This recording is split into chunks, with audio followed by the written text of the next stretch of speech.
எல்லாமே அல்லாஹ்வுக்குரியதாக இருக்கணும். ஏன்னா நபிசுல்லாஸ்லாம் அவர்கள் என்ன பண்ணாங்க? நபிசுல்லாஸ்லாம் காலத்தில் மதீனால என்ன இருந்துச்சு?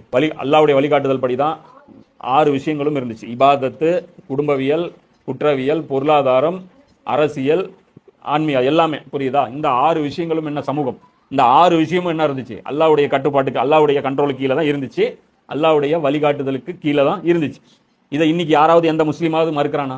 இன்னைக்கு யார்ட்டையாவது போய் முஸ்லீம்கிட்ட போய் அரசியல் விஷயத்தில் நபிசுல்லாஸ்லாம் அவர்கள் வழிகாட்டலன்னு சொல்லு, புரியுதா? உடனே அவன் கோவம் வரும்.